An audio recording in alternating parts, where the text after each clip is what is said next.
आणि नंतर काँग्रेसचे प्रदेशाध्यक्ष हर्षवर्धन सकपाळ बोलतात, आपण पाहूया। महाराष्ट्रातल्या गत निवडणुका फ्री अँड फेअर झाल्या नाहीत, या संदर्भात देखील आम्ही निषेध नोंदवतो। ही बाब समाज मनावर कोरल्या जावी, या अनुषंगाने समाजभान निर्माण व्हावं ही अभिलाषा देखील या निमित्ताने आम्ही व्यक्त करतो।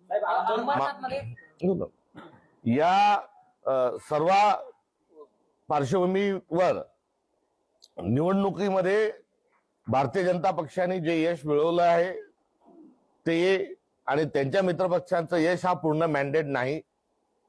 या निवडणुकीत जो तमाशा मांडला भारतीय जनता पक्षाने, शिवसेना शिंदे गटाने आणि त्यासोबतच अजित पवारांच्या एनसीपीने जो तमाशा जो केला होता, त्यातून घेतलेला जो वग आहे तो वग म्हणजे पैसा फेक तमाशा देख, हा वगनाट्य त्यांनी महाराष्ट्राच्या लोकशाहीचा धिंगाणा वाजवत असताना या ठिकाणी पाळलं।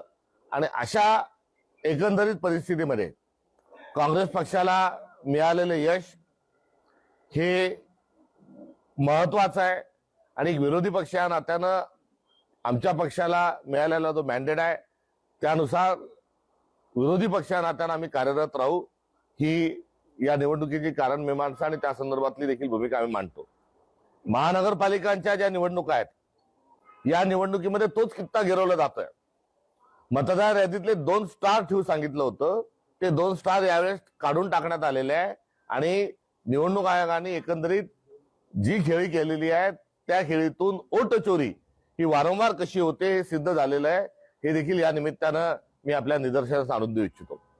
यात भरीसभर मोठ्या संख्येने विड्रॉल करणे आणि मोठ्या संख्येने अनअपोज कॅन्डिडेट निवडून आणणे हा देखील एक लोकशाहीला पांगळं करण्याचा भारतीय जनता पक्षाचा आणि त्यांच्या मित्र पक्षाचा हा कुटील डाव आहे। हे लोकशाहीला मारक आहे आणि धाक दपट करून घोडे बाजार मांडून आपण जर या पद्धतीने जर निवडणुकांना जात असाल तर लोकशाही आपली आता गुंडाळण्याच्या प्रक्रियेमध्ये भारतीय जनता पार्टी आलेली आहे, हे या निमित्तानं स्पष्ट होत असल्याचं देखील चिंता आम्ही या निमित्तानं व्यक्त करतो। झालेले विड्रॉल हे स्वाभाविक नाहीत, अनअपोज जे आलेले ते आधारापोटी किंवा आपली जी एक संस्कृती आहे त्या ठिकाणी अपवादात्मक स्थिती आलेली आहे, मात्र त्या ठिकाणची तिथे कारण आहेत ही सर्व गुंडाळून ठेवलेली आहेत। आणि या निवडणुकीमध्ये ज्या तमाशाला घेतलेला जो वग आहे सत्ताधाऱ्यांचा, हा आहे बाप बडा ना भैया सबसे बडा रुपया। आणि यामध्ये सत्ताधारी, जिल्हा प्रशासन, त्यामध्ये महसूल विभाग असेल, त्यामध्ये पोलीस विभाग असेल आणि निवडणूक आयोग, हे सर्वजण कशा पद्धतीने निवडणुका या संपन्न करत आहे, ही सर्व बाब हे आव्हान, ही सरळ सरळ थेट जो थ्रेट आहे, जे भय आहे, जे आव्हान आहे, हे लोकशाही पुढे आहे।